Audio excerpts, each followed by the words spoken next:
Voyager and a couple of Kazon ships are pooping at each other. We kaboom one and the other scarpers, but we're in pretty bad shape and most major systems are offline. Even worse, a guy we've never heard of before in engineering has ruined the shoulder of his jacket by getting a little bit caught on fire. We teleport him to a very busy sickbay, but he's too badly injured and carks it. On the plus side, this does mean he won't have to repair his uniform. When things are a little calmer, Chakotay breaks the news about the dead crew member to Janeway.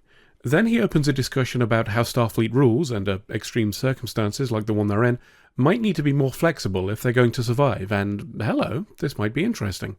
He expands on this to suggest that business as usual might not be a viable choice in the Delta Quadrant, and the implications here are that Starfleet morals and principles are dependent upon the support structure which exists within that organization.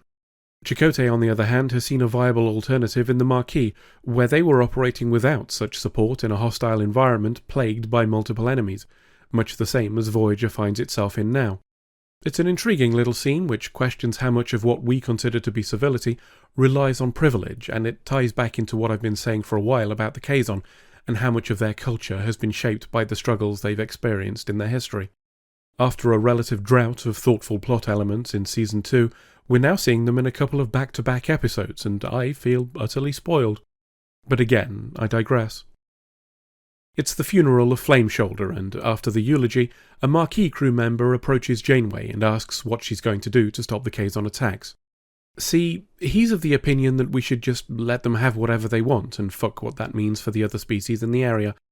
Janeway's opinion of this is less enthusiastic, insofar as she says she'd rather blow up the ship, which probably isn't the most diplomatic thing to say at a funeral, but at least we all know where we stand now. Except the dead guy, obviously, he's lying down. Janeway and Chakotay leave and have a chat on the way to the bridge. He points out that dying for Starfleet principles isn't something the Marquis signed up for, and, again, we're hitting on an interesting topic. The Marquis agreed to cooperate to get home, not to spread the Federation faith. Is expecting people to accept those principles a moral thing to do, and can those people even make a free decision on the matter when the alternative is losing your passage home? How's that any different from being press-ganged?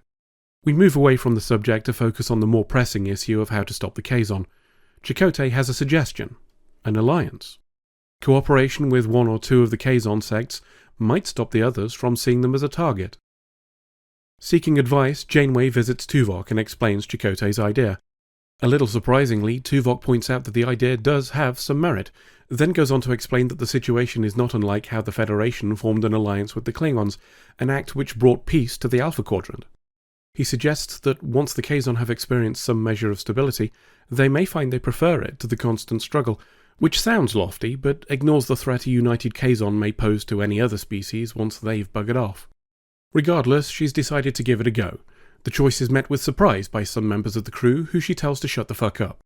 Neelix knows someone in the area who may be able to tell them if the plan is viable, so he's off to do that in a shuttle.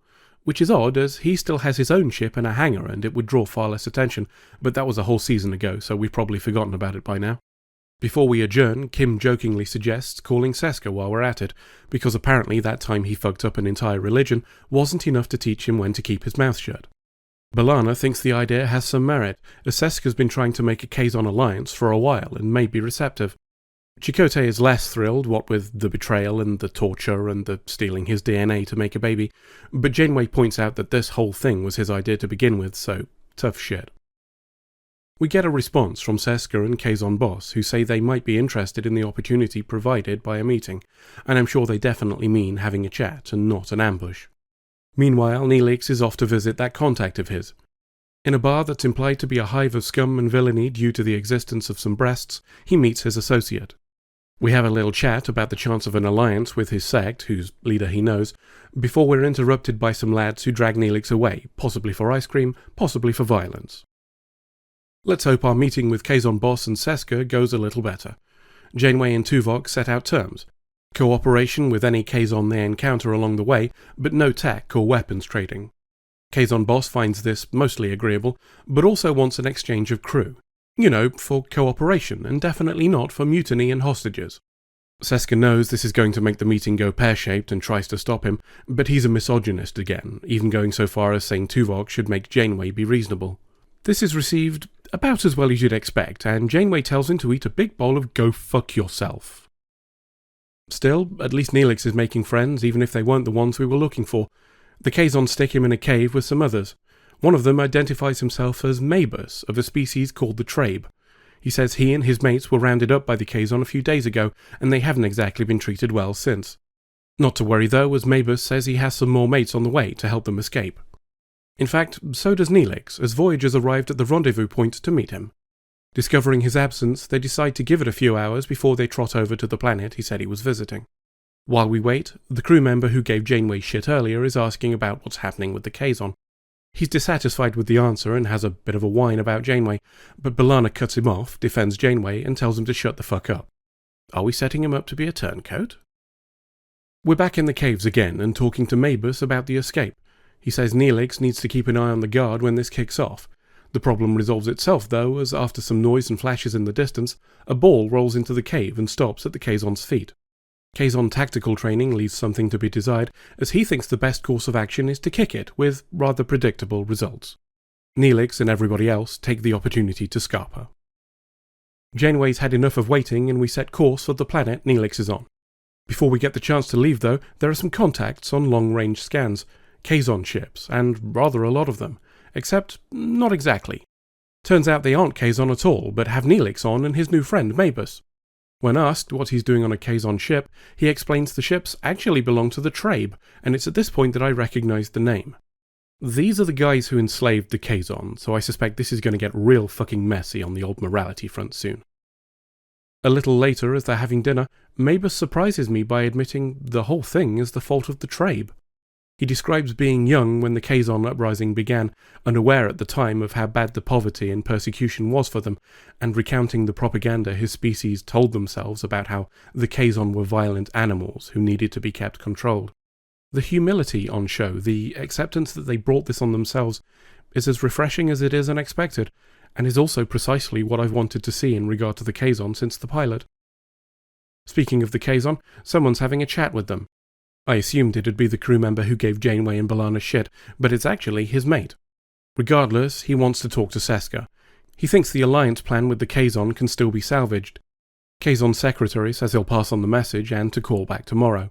He's not the only one talking about alliances though, as the Trabe may now be a potential friend too. Neelix speaks of how the Trabe were widely regarded as advanced, if you ignore the whole slavery thing. Chakotay suggests that Mabus's attitude shows they've learned from their past, and deserve to be treated on their current behaviour rather than their history. Tuvok points out that allying with the Trabe is probably going to piss off every Kazon in the galaxy, but, well, they already hate us anyway, so whatever. In general, Janeway seems to be viewing the idea of a Trabe alliance favourably. She finds Mabus to discuss the prospect of forming a fleet and departing Kazon space together. When they find a planet outside those borders, the Trabe could settle it. He's agreeable to the idea, but is concerned that this will only help the Trabe in his convoy, rather than all of his species. His counter-proposal is to invite all of the Kazon sect leaders to a diplomatic summit. It's an interesting idea, but the cynic in me cannot help but think this would be a great opportunity to kill them all. Maybe I'm just being paranoid. It seems Janeway took Mabus up on the offer, as the news is transmitted to Kazon boss and Seska. He's angry, but Seska's tired of his shit now. After threatening her, she reminds him that she's carrying his child, the one she told Chakotay was his by the way, and he shuts up. Besides, this peace conference may be a great way to gather data, and unite the Kazon sects against the Trabe and Voyager. On a personal note, Seska does a great job of being the manipulator in this scene, and I can't help but be reminded of what a vastly superior nemesis she'd have made instead of the Kazon, like the Master to Janeway's Doctor Who. Such a shame. And before you start furiously typing in the comments, I know the character's name isn't Doctor Who, but if I'd said the Doctor, you'd have thought I was talking about the emergency medical hologram. Sorry to spoil your fun. Back on Voyager, there's some disturbing news. One of Neelix's contacts says a mercenary was caught making detailed plans of the proposed conference site.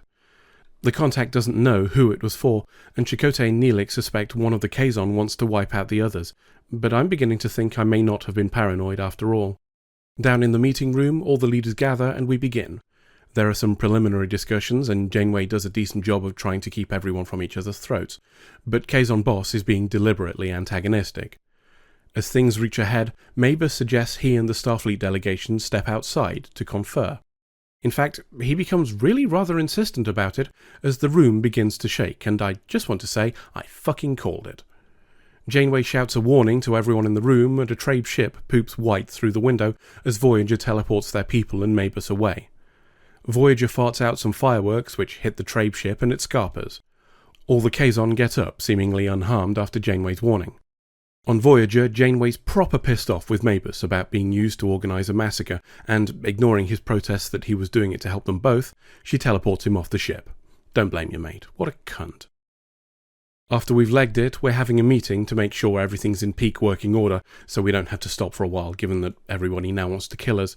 Then Janeway launches into a speech about how this debacle reinforces the importance of Starfleet ideals and rules, which is all terribly preachy, but the rest of the story has been excellent, so I can live with it. When she's finished, we fly away. End of episode.